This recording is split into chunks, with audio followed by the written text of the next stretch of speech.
Oke, baik, antrian selanjutnya dipersilakan masuk.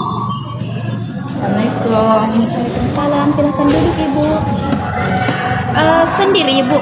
Iya Ibu, untuk hari ini sendiri karena suami sama anak lagi ada kegiatan di luar. Iya, karena ini jadwalnya untuk konsul keluarga di Ibu, jadi seharusnya keluarga tuh yang datang ke sini. Bagaimana Ibu keadaannya? Kan kemarin kita sudah membuat janji temu kan untuk konsultasi lagi. Nah, tapi sekarang hanya Ibu yang bisa datang. Nah, baik, kita sampaikan bisa saja nanti kalau sampai di rumah, sampaikan saja ke keluarga kita bagaimana konselingnya hari ini. Oke? Jadi bagaimana perasaannya hari ini Ibu?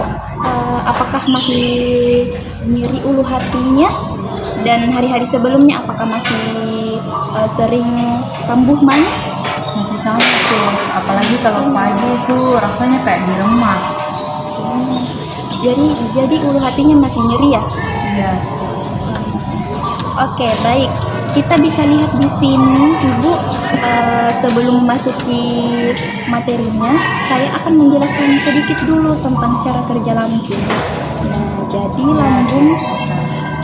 Jadi lambung itu kan senantiasa memproduksi asam lambung nih.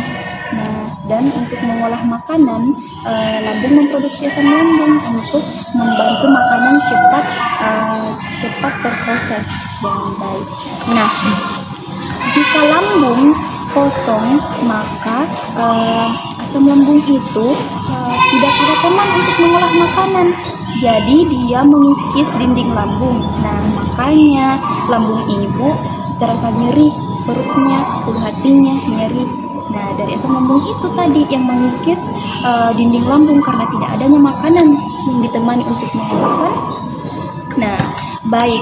Nah, dari itu kita perhatikan lagi di sini, sahabat lambung sehat, pilih makanan yang tepat. Oke.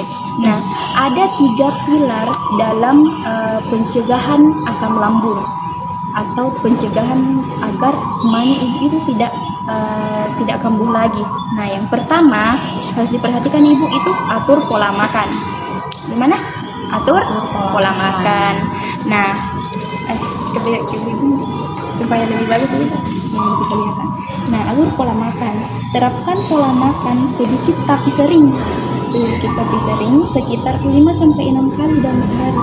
Nah, misalnya pada saat Ibu bangun pagi-pagi nih untuk menyiapkan sarapan, kita sarapan yang sederhana aja atau yang tidak berat. Misalnya sedikit nasi dan protein yang lebih banyak dan juga ditambah dengan sayur. Sayur. Oke. Baik, yang kedua itu pilih nutrisi yang ramah lambung. Nah, nutrisi yang ramah lambung itu hindari untuk mengonsumsi makanan yang pedas, makanan yang asam, serta kopi yang berlebihan. Nah, contohnya makanan pedas itu yang banyak lomboknya lah ya, yang pedas, yang asam seperti kebanyakan jeruk nipis yang ditambahkan ke makanannya Ibu. Nah, hindari itu ya Ibu ya. Nah, yang ketiga itu kelola stres dengan baik. Nah, pada saat Ibu merasa stres atau anaknya Ibu kan juga menderita makan. Nah, jika dia merasakan stres, nah, maka kelola stresnya dengan baik. Misalnya, pada saat stres Ibu mendengarkan musik, mendengarkan murotal, berzikir, atau menonton. Itu bisa membuat stres lebih menurun atau tidak stres lah. Nah, kemudian di sini saya ada panduan konsumsi. Nah, di sini dapat kita lihat lampu hijau versus lampu merah. Nah, yang menjadi lampu hijau yaitu rekomendasi makanan yang dapat menurunkan produksi asam lambung.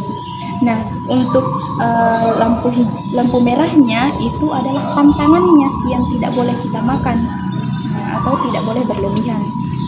Nah, untuk rekomendasinya itu, jika memakan buah sebaiknya direkomendasikan memakan buah pepaya atau buah pisang.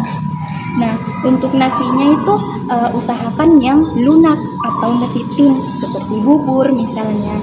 Nah, untuk air hangat misalnya pada saat ibu bangun pagi-pagi, nah minum air hangat supaya lambungnya itu tidak memproduksi asam yang berlebih. Lambungnya itu kayak relax gitu ya. Nah, untuk pantangannya itu, nah di sini tergambarkan cabai dan cuka. Nah, pokoknya yang pedas-pedas dan asam-asam itu tidak dianjurkan untuk dimakan untuk penderita lambung. Nah, terus minuman yang bersoda. Nah, kita tahu minuman yang bersoda itu mengandung gas yang tinggi. Nah, makanya harus dihindari. Dan yang terakhir itu makan gorengan, makanan gorengan. Gorengan ini kan banyak lemaknya nih. Tidak direkomendasikan ya atau menjadi pantangan lambungnya ibu.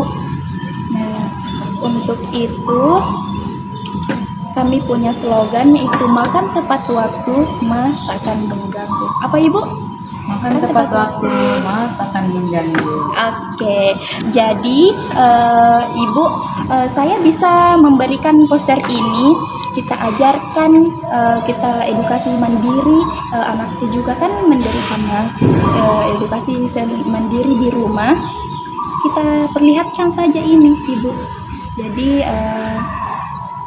untuk konseling hari ini mungkin cukup sekian ibu. Apakah ada yang mau ditanyakan? Berarti saya bawa ini posternya, saya konseling mandiri ke anak dan Iya, suami edukasi saya. mandiri di Iya, rumah. edukasi mandiri. Iya, karena kan anaknya ibu juga menderita mah, dan kebetulan hari ini dia tidak sempat datang Iya. kan ya. Kalau boleh tanya kenapa tidak berhalangan datang? Karena ada jadwal kuliah. Oh, kuliah ya ibu ya, dan bertepatan dengan jadwal konselingnya ibu. Oh iya, nggak apa-apa ibu. Jadi kita bawa saja ini poster. Kita edukasi mandiri keluarganya di rumah. Oke, terima kasih Sul. Iya, semoga membantu ya ibu ya. Ingat jadwal konselingnya lagi minggu depan ya. Oke, sudah saya kirimkan di WA. Terima kasih Sul. Iya.